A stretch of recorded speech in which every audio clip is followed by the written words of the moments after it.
Салям алейкум, добрый день. С вами программа «История крымских татар» и ее ведущий, кандидат исторических наук, заведующий кафедрой истории Крымского инженерно-педагогического университета имени Фюзия Кубова Эмиль Сейдалиев. И мы с вами поговорим об одном из самых крупных пещерных городов Крыма, с которым связан большой пласт не только общекрымской истории, но и крымско-татарской истории, в городе, в центре княжества Феодоро, Мангуб-Кале. Городище Мангуб-Кале расположено на плато на высоте 600 метров над уровнем моря, рядом с возрожденным крымско-татарским селом Хаджасала в Бахчисарайском районе.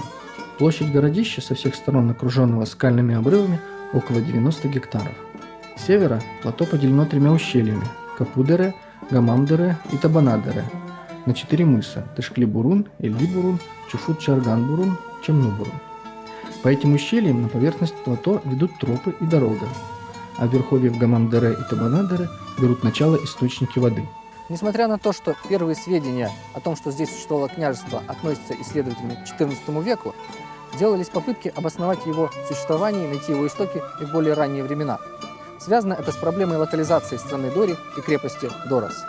В исторических источниках и исследованиях приводятся данные о строительстве императором Юстинианом I укреплений в некой стране Дори, расположенной в Крыму. Об этом сообщает византийский историк VI века нашей эры Прокопий Кесарийский в своем трактате о постройках. Сама область Дори лежит на возвышенности, но она не камениста и не суха. Напротив, земля очень хороша и приносит самые лучшие плоды. В этой стране император не построил нигде ни города, ни крепости, так как эти люди не терпят быть заключенными в каких бы то ни было стенах. Но больше всего любили они жить в полях. Так как казалось, что их местность легко доступна для нападения врагов, то император укрепил все места, где можно врагам вступить длинными стенами, и таким образом отстранил от готов беспокойство о вторжении в их страну врагов. Одним из важнейших аргументов в дискуссии о месте расположения Дороса считают факт обнаружения длинных стен в километре к северу от Мангубского городища, где монументальное сооружение в виде крепостной стены перекрывало верховья Королевской долины. Такие сооружения, вероятно, соединяли цепь крепостей, в том числе расположенные в юго-западном Крыму пещерные города Бакла, Тепекермен и Кыскермен, Чуфут-Кале, Искикермен и другие, а также Мангуб, который считают столицей страны Дори. Вероятно, в этих пунктах не только базировались воинские контингенты, которые обеспечивали защиту области, но и укрывалось мирное население. Александр Герцен, археолог, изучающий Мангубское городище, считает, что крепости Мангуб и Искикермен защищали подступы к Херсону, главному византийскому городу Крыма. Византийские императоры привлекали к защите своих пограничных владений варваров, которых называли федераты.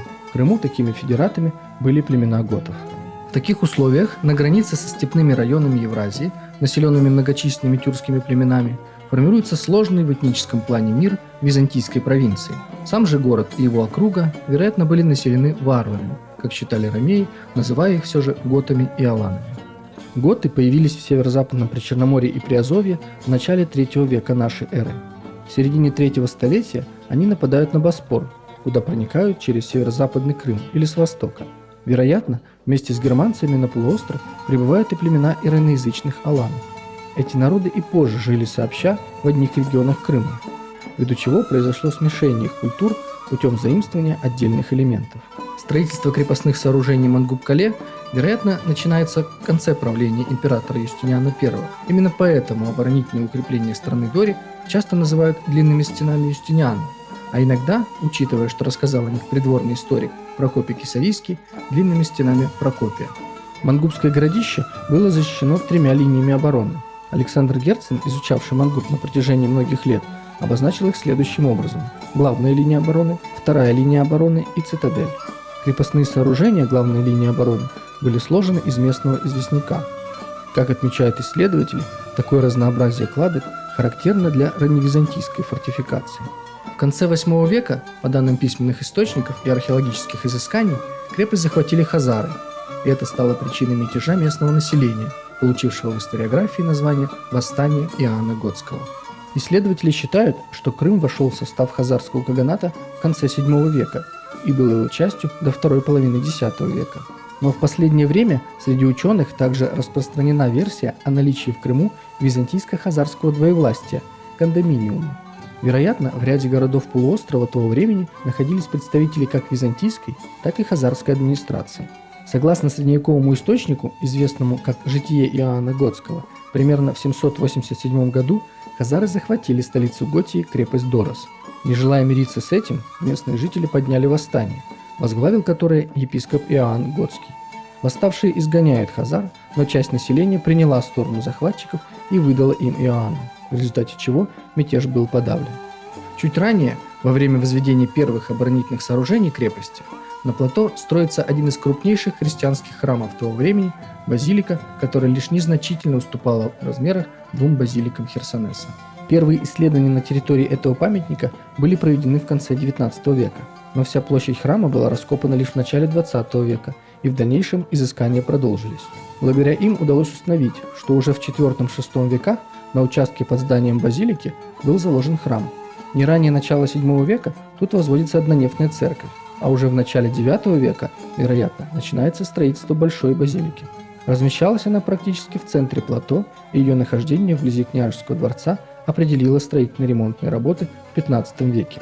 Археологические раскопки подтвердили, что храм имел богатый скульптурный и фресковый декор. Были обнаружены фрагменты мраморной и известняковой каменной резьбы, мозаики и фресок, росписи по сырой штукатурке. С этой базиликой связано одно любопытное обстоятельство.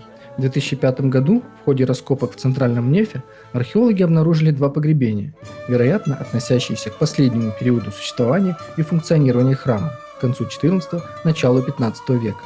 В одном из погребений, мужском, была выявлена интересная находка – поясной набор. Это погребение является парным. Похороненные тут мужчина и женщина, вероятно, при жизни состояли в браке, а находки указывают на их высокий социальный статус. Внимание исследователей привлек серебряный поясной набор с позолотой, состоящий из пряжки, наконечника, обоймец и накладок, всего 16 предметов. Крепились детали пояса, вероятно, на шелковую ленту основу. Ближайшие аналоги этого изделия были обнаружены в одном из курганов Белореченского могильника на Северном Кавказе. Металлические детали мангубского пояса искусно украшены. На большой обоймице размещен рисунок всадника с плененным врагом, а на концевой накладке изображена сцена охоты. Поясной набор, обнаруженный на территории Мангубской базилики, хоть и не принадлежит к воинским монгольским поясам, но явно подчеркивает высокий социальный статус его владельца. В постхазарское время, как мы уже знаем, Крымский полуостров входит в сферу влияния сначала печенежских, а потом и половецких племен и становится частью Великой Половецкой степи, Дашты-Кипчака. Вероятно, не избежал этой доли и мангуб. Исследователи отмечают практически 2,5 столетия разрыва в истории этого региона. Нет сведений ни письменных источников, ни выразительных и археологические. В середине XI века, как известно, в Крым приходят половцы, которые вытесняют и, вероятно, частично подчиняют печенегов. В это время, по мнению исследователей, завершается фемная история Крыма, и на 2,5 века для юго-западной Таврики наступают темные времена, о которых мало что известно. Но Византия не забывала о своих крымских владениях, ввиду чего в титулатуру императоров включалось именование «Готский». Несмотря на это, половцы, видимо, все же имели в Крыму большое влияние, что отразилось в письменных источниках. Даже прибрежная часть полуострова отмечалась как половецкие владения. Несмотря на то, что к началу XIII века жители горных районов Крыма в большинстве своем были представлены христианизированным населением, после включения Крыма в состав улуса Джучи в 1223 году они, по свидетельству византийского историка Пахимера, принимают одежду, обычаи и язык новых владетелей Крыма. Он отмечает, что среди христианского населения главным компонентом были готы и аланы, которые смешиваются с татарами, научаются их обычаям, вместе с обычаями усваивают язык и одежду и делаются их союзниками в войне. В середине XIII века Крым посещает монах-минорит Гийом Рубрук, посланник короля Людовика к монгольскому хану. Он отмечает, что здесь расположены некие 40 замков, жители которого готы говорят по-немецки. И хотя мы уже знаем, что название 40 замков связывают с крепостью Кыркьер, но наличие готского населения во второй половине XIII века и позже между Судаком и Херсоном подчеркивают и данные других источников, а также исследователей. Иосафат Барбара сообщает: далее за Кафой по изгибу берега на Великом, то есть Черном море, находится Готия, а за ней Алания, которая тянется по острову в направлении к Манкастро, как мы уже сказали выше. Готы говорят по-немецки. Я знаю это потому, что со мной был мой слуга-немец. Они с ним говорили и вполне понимали друг друга, подобно тому, как поняли бы один другого фурланец и флорентиец. Я думаю, что благодаря соседству готов с аланами произошло название готаланы. Первыми в этом месте были аланы, затем пришли готы. Они завоевали эти страны и смешали свое имя с именем аланов. Таким образом, ввиду смешения одного племени с другим, они называют себя готаланами. И те, и другие следуют обрядам греческой церкви, также и черкесы. Арабский историк Ал-Калкашанди сообщает, что крепость Киркир является центром страны асов, зависимой от Золотой Орды. Баварский солдат Иоанн Шильбергер сообщает, город Киркьор в хорошей стране, именуемый Готфией, но которую язычники называют Тат. Она населена греческими христианами и производит отличное вино. В этой стране, лежащей при Черном море, святой Климент был утоплен возле города, называемого язычниками Сарукерман, Херсон. Ученые считают, что уже в 20-е годы XIV века появляются первые сведения о князе Готии, а в эпоху Великой Заметни в Золотой Орде в источниках встречаются сведения о наместниках или феодальных правителях Крыма. В данном контексте отдельного рассмотрения требует история поражения в битве на Синих водах в 1362 году трех татарских беков – Крымского, Киркельского и Манлобского, соответственно, Кутлук-Буги, Хаджибея и Димитра. Летописные источники указывают их как царьков татарских и отчичи и дедичи подольские земли. Кутлук-Буга в то время был Даругой, наместником Салхата Крыма, потому и фигурирует как правитель крымский. Он отвечал за сбор налогов в правом крыле улуса Джучи и, собственно, с подольских земель. Официальным центром правого крыла был Салхат. Ряд исследователей считают, что последний из беков был правителем Мангупа и даже ассоциируют его с упомянутой мангупской надписью на каменной плите 1361-1362 годов сотником Хуйтани, поскольку рядом с именем Гекатантарха упоминается святой Димитрий. Ученые до сих пор спорят об участниках и обстоятельствах этих событий, и, вероятно, открытие в этой области еще впереди. Сведения о событиях, следующих после распада Золотой Орды, известны в источниках несколько лучше. В это время княжество испытывает свой подъем, его столица расцветает. Здесь ремонтируются старые здания, строятся новые. Во главе государства становится княжеская династия, споры о происхождении которой ведутся до сих пор. Существует версия, что династия эта происходит от знатного византийско-армянского рода Гаврасов, которые правили в Трапезунде в первой половине XII века. Один из представителей рода за участие в заговоре против императора Иоанна Комнина в 1130 году был отправлен в ссылку в Херсон. Там он, либо его потомки, добились власти над областью Готии и, вероятно, правили сначала под контролем Византийской, а после ее падения – Трапезундской империи. Одним из основателей династии считают князя Алексея. Именно при нем на плато заново возводится базилика и дворец и реконструируется цитадель. Вероятно, в это же время Феодоро захватывает новые территории на полуострове, в том числе, как нам уже известно, Балаклаву. Границы Феодоро во времена его наивысшего расцвета были обширны и включали земли от крепости Фуна, неподалеку от Алушты на востоке, до прибрежных территорий в районе Херсона и устья Бельбека на западе. По течению Бельбека проходила граница княжества с Крымским ханством.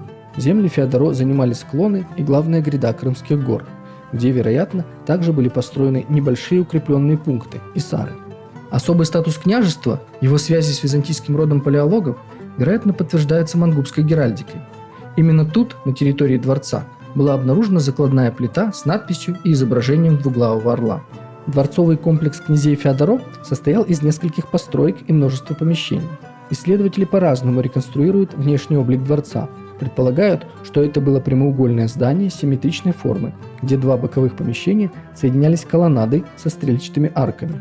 Толщина сохранившейся части стен позволяет предположить, что здание было двухэтажным. Вероятно, и до строительства дворца тут располагалось жилище местного правителя, о чем свидетельствуют археологические находки. Раскопки на территории дворца дали значительный археологический материал. Например, стало известно, что первоначально дворец был построен в XIV веке, потом разрушен и заново отстроен в 1425 году при князе Алексее. Исследователи также отмечают большое количество золотоордынского материала в своях дворца.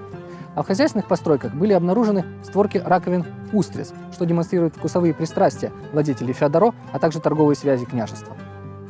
На территории дворца встречаются находки раннесредневекового времени и периода, относящегося к золотоордынской эпохе и времени княжества Феодоро, XIV-XV векам.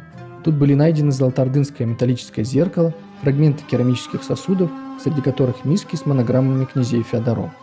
Керамические изделия представлены также фрагментами черепицы. Обнаружены тут изделия из металла, стекла и кости, а также эпиграфические находки с надписями XV века. Маленькое христианское княжество в юго-западном Крыму привлекало внимание не только Византийской империи, но и возвышающегося московского государства, правители которого мечтали породниться с представителями знатного византийского рода. В 1472 году великий князь московский Иван III взял в жены Софью Палеолог, дочь последнего византийского императора Константина XI, а своего сына от первого брака он хотел женить на дочери монгольского князя и таким образом еще более упрочить связи с византийскими императорами. Переговоры об этом начались в 1474 году через московского посла в Крыму Никиту Беклемишева. Но уже в следующем году прибывшее на Мангуб московское посольство попасть в город не смогло, он находился в османской осаде. Другим постоянным союзником Мангубского княжества было крепнущее Крымское ханство. Некоторые обстоятельства связывают правителей Феодоро с первым крымским ханом Хаджи-Гераем. Отдельные исследователи полагают, что союзником мангубских князей в борьбе с генуэзцами и битвах с войсками Карла Ламелина выступал именно Хаджи-Герай. Связывают феодоритов и крымского хана и торговые интересы. В итальянских источниках содержится информация о том, что из Каламиты в Кырыкьер, куда император татар перенес свою столицу, прибывают купцы с товарами, а в самой новой столице Крымского ханства построен большой дворец и создана таможня. Кроме того, феодориты установили дипломатические отношения и с Молдавским княжеством путем заключения династического брака. Дочь мангубского правителя вышла замуж за молдавского господаря. Это впоследствии послужило веской причиной, чтобы послать на помощь княжеству Феодоро молдавский военный отряд 300 воинов.